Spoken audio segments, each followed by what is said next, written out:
Olá, meninos, tudo bem? Bem-vindo à nossa aula de hoje. Nós vamos falar um pouco sobre o classicismo e suas características, alguns autores aí desse momento, né? Pessoal, o classicismo é considerado aí, vamos dizer assim, né, o terceiro movimento literário. Nós já vimos o trovadorismo, o humanismo e agora chegamos ao classicismo. Entenda uma coisa, quando eu já falei para vocês a respeito do humanismo, eu falei que era um movimento de transição, né? Daquelas ideias bem arcaicas, ainda da Idade Média, para um conceito mais moderno. E o classicismo, ele já vai estar consolidado dentro desse conceito moderno. Algumas coisas que foram, né, algumas modificações ocorridas já no humanismo são muito importantes para o classicismo. Uma delas, por exemplo, é a questão do antropocentrismo. O que é o antropocentrismo? É o homem como centro, né? E detalhe, esse movimento, o classicismo, ele vai acontecer junto ao Renascimento. Renascimento vocês já devem ter ouvido falar, principalmente nas aulas de história. Então, o que acontecia? Estava acontecendo o Renascimento, e aí houve várias mudanças, né? Várias ideias que foram surgindo aí. E essas mudanças, essas ideias, elas influenciaram muita coisa, principalmente na questão da arte. Então, na arquitetura, na pintura e na escrita, que é ao que compete a literatura. E esse conceito, essa mudança, recebeu o nome de classicismo. Então, o classicismo é o nome dado ao conceito, à mudança na literatura que aconteceu dentro do Renascimento. Então, voltando à minha ideia, né? Nós tínhamos já no humanismo a questão do antropocentrismo, o homem como centro. E aí, algumas ideias, né? Como o homem passa a ser o centro, os questionamentos em relação à igreja, alguns dogmas, isso vai ser grandioso aí, surgindo, inclusive, né? Novas religiões, novas visões. Então, o homem, ele se torna um ser racional, pensante, ele pensa, ele tenta entender o que está acontecendo, né? Qual que é seu papel no mundo, na sociedade, de forma geral.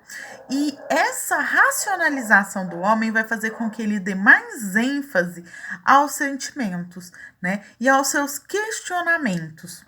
Então, esse questionar, o que eu faço, qual que é meu papel, qual que é o meu estar dentro do mundo.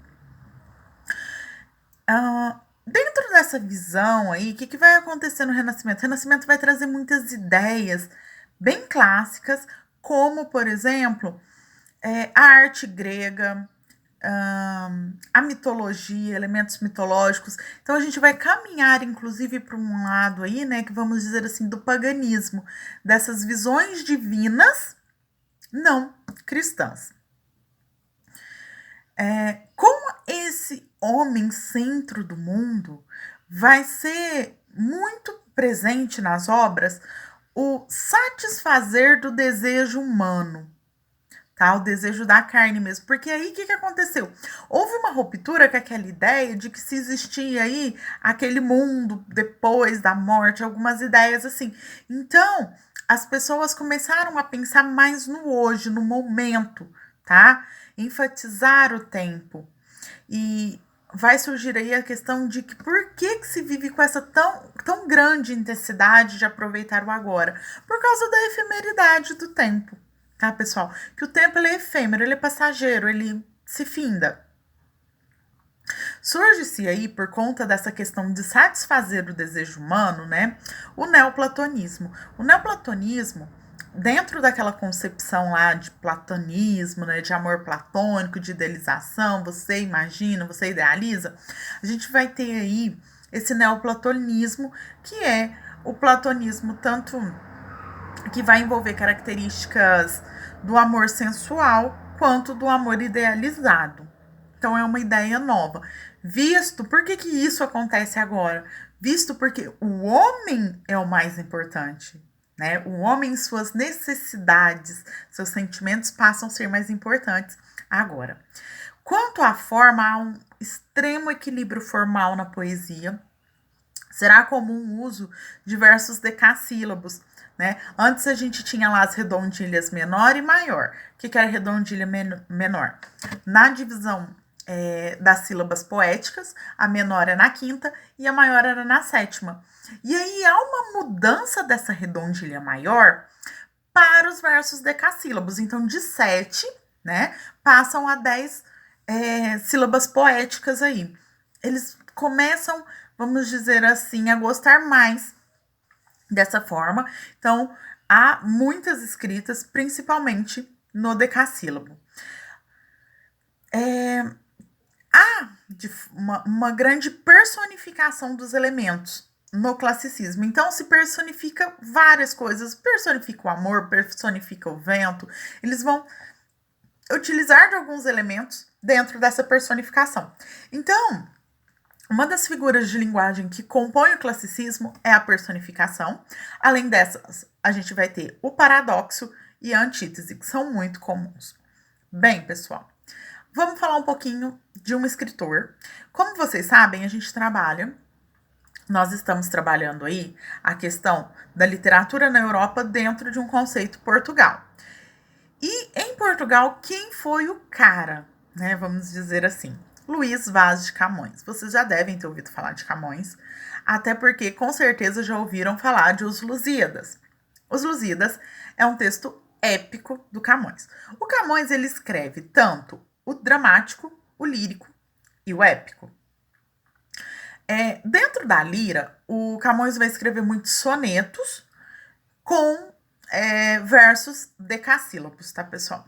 E a sua obra-prima, e que a maioria das pessoas conhecem Camões, é por conta da obra Os Lusíadas, que é uma epopeia. O que é o texto épico? O texto épico é aquele que narra, tá? Ele é escrito em forma de poesia, ele parece uma poesia, né? Ele tem aquela estruturazinha, costuma ter métrica, rima e tudo que se pode ter. Mas ele é um texto narrativo. E aí ele vai narrar um fato heróico, uma façanha de um povo, vai narrar alguma pessoa que mereça destaque. Então, quando a gente volta, por exemplo, às tradições gregas, a gente tem Ilíada, Odisseia, que são textos épicos, né? Que contam façanhas daquela época. Um conta a guerra de Troia e o outro, na verdade, a volta, né, para a casa de Odisseu. Seguindo aqui, né? Então, nós temos os Lusíadas. Os Lusíadas é uma obra épica que conta a história do povo português na expansão marítima. Então, esse descobrir dos mares, esse avanço, ele vai contar de uma forma muito bonita, muito, vamos dizer assim, romantizada, né, da questão, e traz consigo muita mitologia, muitos elementos que eram característicos da época, tá? 2 cantos, assim, a obra, né, camoniana, Os Lusíadas, ela é dividida em cantos. Os cantos seriam como se fossem capítulos, tá, pessoal? É o nome que a gente dá a eles. São os cantos. Alguns são muito importantes, né? E alguns elementos dentro desse canto. Nós vamos ter, por exemplo, o Velho do Restelo e o Gigante Adamastor, que são muito importantes dentro, né, da obra. Igual no Velho do Restelo, é um velho, né? A gente entende, assim, pela leitura, que está sentado ali à beira do mar, onde se atracavam os navios e de onde saíam, e ele começa a contar, né? A fazer algumas interferências aí. É uma obra muito bonita. Vale a pena vocês pesquisarem e darem uma lida em algumas coisas, tá? Bem, pessoal, por hoje é só na nossa aula. Qualquer dúvida estou à disposição. E até a próxima. Tchauzinho.